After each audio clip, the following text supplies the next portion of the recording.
Welcome into the Locked On Knicks podcast. Gavin, Shaw, Alex Wolf. Today we break down RJ Barrett's big run with Team Canada, an incredible game against Germany. The paint's wide open, some shade at the Knicks. We discuss all that and more right now on Locked On Knicks. You are Locked On Knicks, your daily New York Knicks podcast, part of the Locked On Podcast Network, your team every day.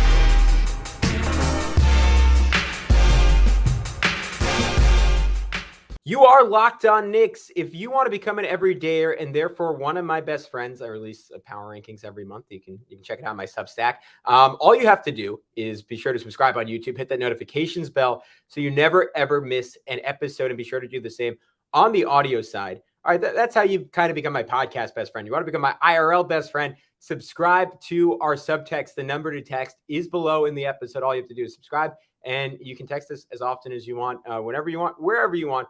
And we will talk to you about the New York Knicks, and we will proactively send you updates after games, our thoughts on the latest rumors, and maybe some more premium features. We're still discussing it. Perhaps a jersey giveaway down the road, something along those lines. But who's talking to you? I'm Gavin Shaw, your favorite play-by-play broadcaster's favorite play-by-play broadcaster. Alex, just got into it. Some New Jersey high school football this weekend. I meant to tell you about that. In the pre-show. We can talk about him when we finish up. But he's Alex Wolf, editor-in-chief of the Strickland, the greatest Knicks website in the whole wide world. And we're discussing RJ Barrett, one of our favorite players in the whole wide world, playing against the rest of the world and looking pretty good doing it. Alex, what are your takeaways from his first couple games of FIBA action and some of the preliminary run games? Yeah, so the highlight of the prelims was against Germany, 33 points, shot 13 of 14 from the field and 4 of 4 from three. That's a stat line I hope I see in the NBA at some point from him. Versus France in the first game officially of the FIBA World Cup. Not his finest effort, although his plus-minus numbers were still very much there for him. Granted, it was a 30-point win for Canada. Canada looks great in this FIBA World Cup. They're finally becoming that team everybody's been saying that they're going to become for years, of like, they've got all this talent, like they're going to pop off at some point. Well, we might be seeing it happen right before our eyes. But in that first game against France, he struggled a little bit, shot 1 of 10 from the field, 1 of 7 from three, ended with 5 points, 6 rebounds, 5 assists. But versus Lebanon in Canada's first round group play, whatever you call it, clinching game, where Canada stamped their ticket to the next round where they'll play in elimination games, a 55-point win against Lebanon. RJ led Team Canada with 17 points and had 3 assists, 1 rebound, 1 steal, shot 7 of 12 from the floor and 3 of 6 from three. So Gavin, just some little things I've been noticing that I think are really steps forward for RJ in international play so far. I feel like he's just been getting that ability to, like, you know how like sometimes you just see the best guys in the NBA and they just sort of have the ability, like they get to where they need to get to, and yet then even if they're not in perfect positioning to take and make the shot, they can just sort of like throw it into the hoop because they just have that level of touch. I feel like I'm starting to see that that amount of touch from RJ. It seems like if he gets like just a little sliver of space to get something off around the rim, that he's able to just sort of finesse the ball right to where he wants it to go. There's also something so visually appealing about the FIBA ball with how it's colored differently. It just looks cooler while it's spinning. You can see the angles of it better. He's just putting like really lovely touch on everything that he's throwing up at the hoop right now. I feel like he's being really aggressive in transition, which is something that I commented on in the Brunson episode that we just did as well, which, he doesn't do as much at the NBA level, I think, because it's schematic with Tibbs, but he looks like every time that someone gets a hand on a ball, whether it's him or someone else, he's looking to, get ahead of the pack and get down the floor and, potentially turn that into something. And most importantly, he's just carrying himself like a star out there. He's playing, looking, dribbling, just has the demeanor of someone who thinks they're the best player on their team right now. And it's not unfounded. He's playing, I think, the best of anybody on Team Canada right now. And that's noteworthy when you consider that he shares a team with Shai Gilgeous-Alexander right now, who is just an absolute stud, and an all-NBA player, and someone who maybe in the next couple of years might compete for an MVP or something. So that's all great stuff from RJ. I've really been loving what I've been seeing from so far. And that doesn't even touch on the fact that, he's shooting really consistently from three too. Yeah, Jamal Murray and Andrew Wiggins both opting to not be on Team Canada opened up this role for him. I think he maybe still would have started, might have instead been coming off the bench as a sixth man. And now it's kind of him and SGA, and it's all on their shoulders. I mean, all the other guys like Kelly Olynyk, Dylan Brooks, Lou Dort are all quintessential role players. And RJ, this is a rare thing if you're playing for one of the bigger countries in the world. But he actually has a bigger role on his international team than he has on the Knicks. And to your point, he's leveraged that. The Germany game obviously really stands out. And the biggest thing to me, of course, in a game where he shot 4 from 3, was looking at the shot. And I went back to some of his regular season highlights and was comparing the two. The thing that, like, it doesn't look all that different, but what stood out was his overall stability. And he's really, maybe this is something Drew Hanlon has been driving home to him, is really emphasizing getting a strong base, which I guess is ultimately just shooting 101.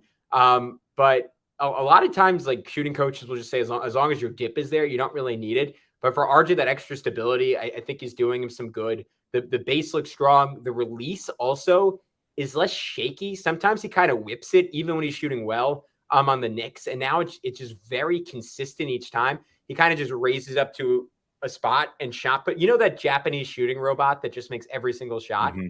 It's almost like that a little bit, which you don't really see from players because they're human beings. But maybe for RJ, robotics good.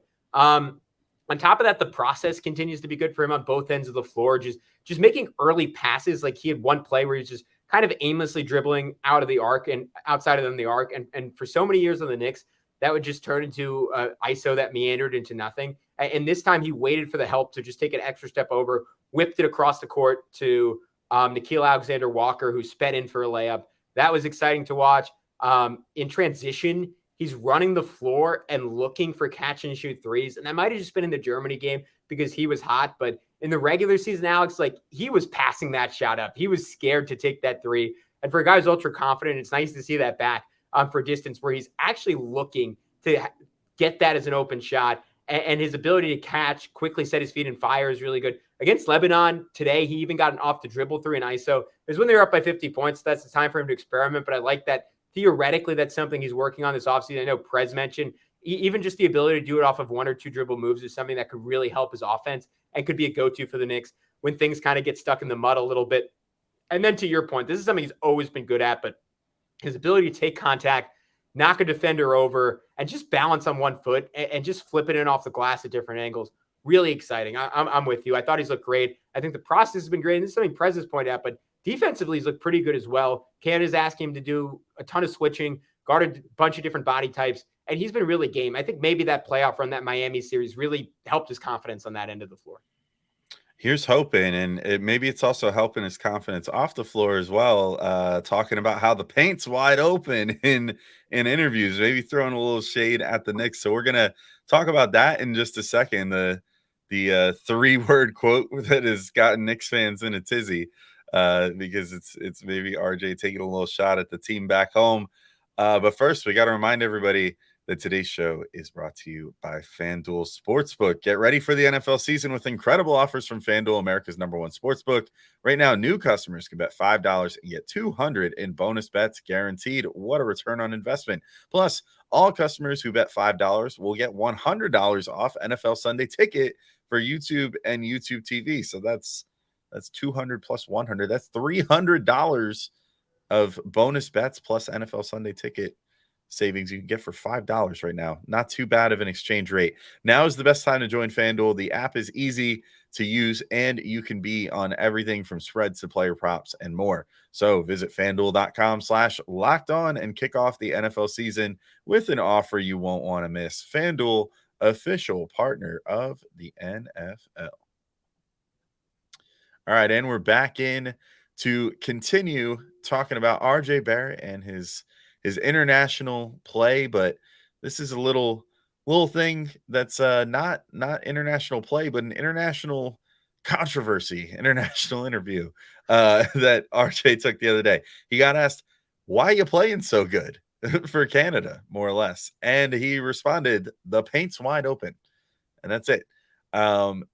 So Gavin, my question to you, is he sort of acknowledging that he can only play this way with Canada because they just kind of have a team that's less banking on having guys packing the paint all the time like the Knicks do?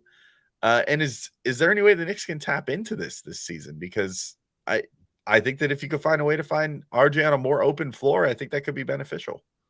First of all, yeah, it's absolutely referencing the Knicks. It's absolutely some shade at the New York Knicks and their roster building. And of course, there's nothing wrong with that because he is absolutely right about all of it. I mean, the Knicks, we've said it for years. I mean, Mitchell Robinson is about as connected to the rim as any center in the NBA. And in some ways on the offensive end of the floor, like, and I hate to say this about Mitch because he's a lovely guy and just one of my favorite human beings in the NBA, and just that I know of that existing in the world. But it's almost parasitic in a way where there's some, I don't know if that's the right analogy because there's no real benefit to having a parasite, but he kills you in the same way he helps you. He helps you because he's the best offensive rebounder in basketball. He helps you defensively because he's just exceptional on that end of the floor. But he also kills you with every single moment he's on the basketball court, and he kills RJ Barrett. And Alex, you can imagine RJ's tired of idiots like us talking about how inefficient he is. They're tired of Jonathan Macri. I promise this is a positive shout out, but John like bringing up some stat about, hey, Fred, there's 300 guys in the NBA. Who do you think has been the least efficient on threes over the last 2 months and at the rim? And it's always RJ Barrett. It's 336 out of 337 guys. He's tired of all that, and he doesn't have to play that way on Team Canada. So yeah, the opinion's warranted. He's absolutely right. I have no issue with him coming out and saying it. Yeah, I don't either, and I think it's just like a respectful jab while also just kind of acknowledging what the truth is, which is that the paint is wide open, and that's a good thing. I do think that the Knicks could take some notes from this. And I mean, maybe this is also just how they sell RJ on some other team to potentially trade him away and be like, well, if you guys employ floor stretchers, look how good this guy could be. Like look at him in international play. This could be yours. This young stud on this Canada team that's doing it. It would be better if he could just be the Knicks young stud on their team and do these things for the Knicks. As far as how they could potentially harness it, I think it just comes down to potentially using RJ with the bench more, particularly if they're going to play this year the way that it seems like they're going to. We've made it this far and they have not signed another 4 yet to replace Obi Toppin. So it sort of seems like they're trending this direction where the bench lineup might be some combination of like Quickly, DiVincenzo. If RJ gets minutes with the bench, then RJ, Josh Hart, Isaiah Hartenstein. And that's a lineup where you can almost start seeing an outline of something similar to Team Canada, right? Like if you use them that way, where like, I don't think that the Knicks trust Hartenstein as a 3-point shooter. I think that's warranted at this point. I think that his 1 year where he shot like 36% on like 1.2 attempts per game with the Clippers, 14 for 30, I think over the year. Yeah. Maybe a little, ambitious, to use that as a sample to say like he can stretch the floor, but he could shoot from beyond right next to the hoop. He's shown off a really good floater. He's shown off really good passing ability out of the high post, stuff like that. So those are valuable things that are sort of similar to like a Kelly Olynyk, even if Olynyk is more of an actual 3-point shooter and not nearly as good at various other parts of basketball as Isaiah Hartenstein, like rim protection and rebounding and stuff like that.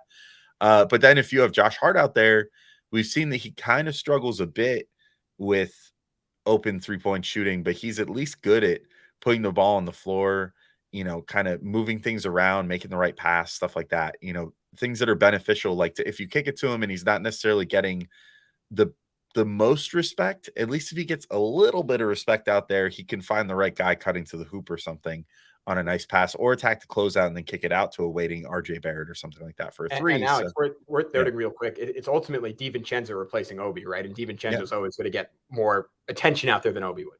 Oh yeah, absolutely. I mean, DiVincenzo's a legitimate killer from the 3. So that's going to be super beneficial as well.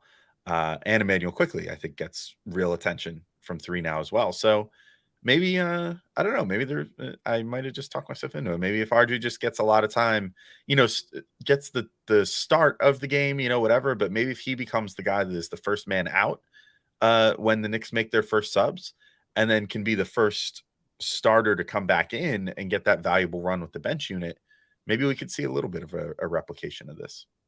Yeah, the Knicks did that last year, obviously, but to your point, like I think with DiVincenzo, it's going to work that much better. And as much as we would praise Obi for being a good passer and a good decision maker, I think he was really good at those things for a power forward, while DiVincenzo is really good at those things for two guard. It's apples and oranges.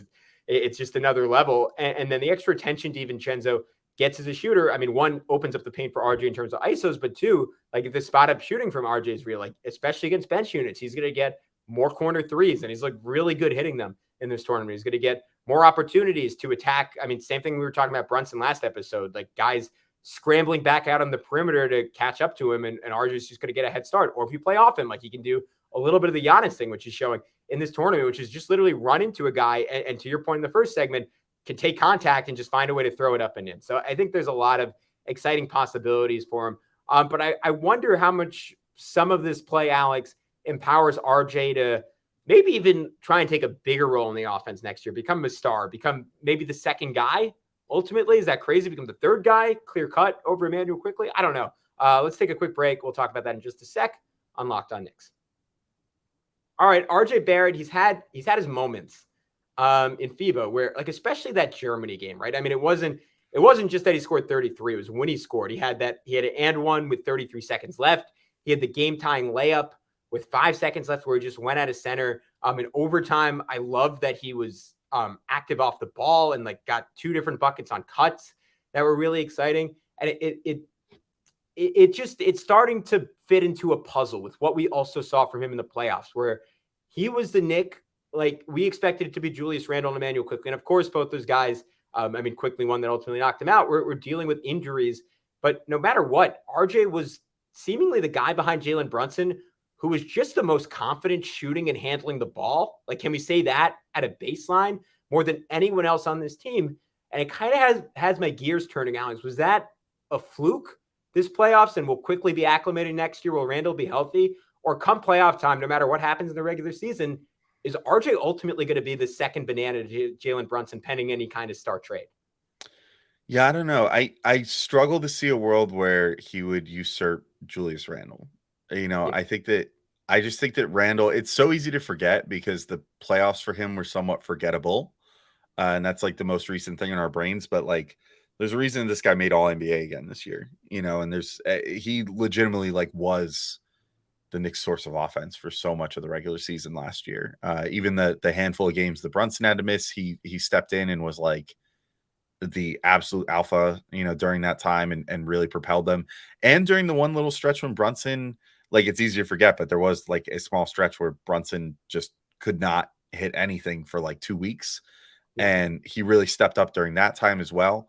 I just don't know if I'm quite there with seeing RJ doing that yet. Granted, I would love if he could. And, I guess it's kind of like the difficult part of this discussion, right? And this is probably why, like, we have for years had these questions in our head of like, can RJ and Randle coexist specifically together?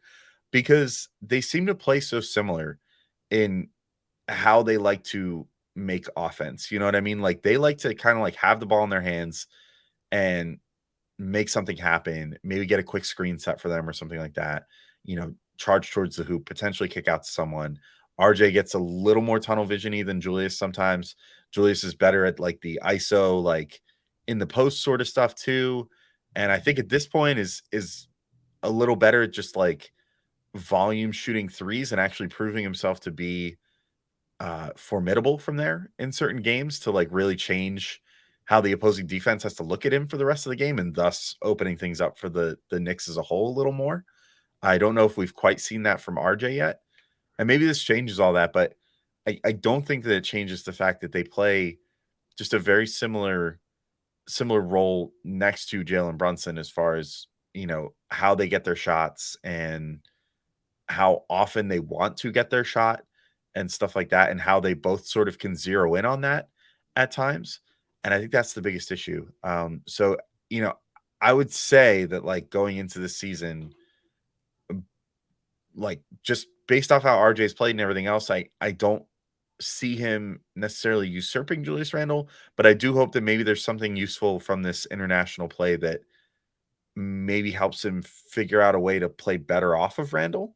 And maybe Brunson being on a team with more star power on it even improves himself as far as being able to juggle, guys like that on the team, considering, the talent level that he's playing with right now. But it's tough to say.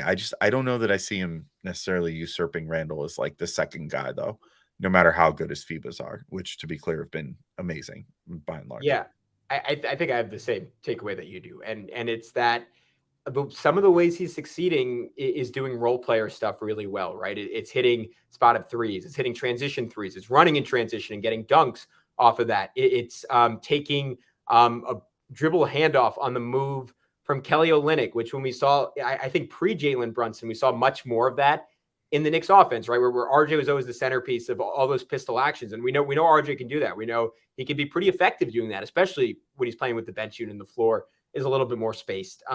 So I think we're seeing all these ways he could become more efficient at what he already does, more than his role dramatically changing on the Knicks.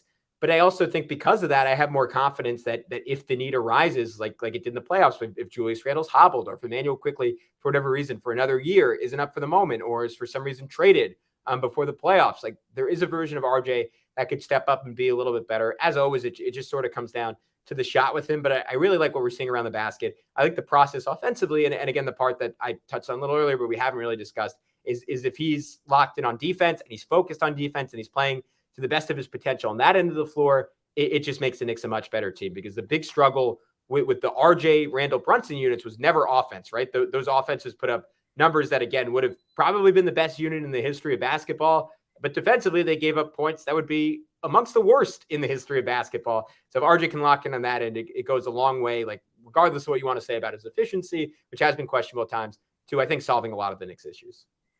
Yeah, and I think that it comes down to that for Randle too. You know what I mean? Yeah. It's like both those guys sort of deal with the same issues on locking in on defense as well.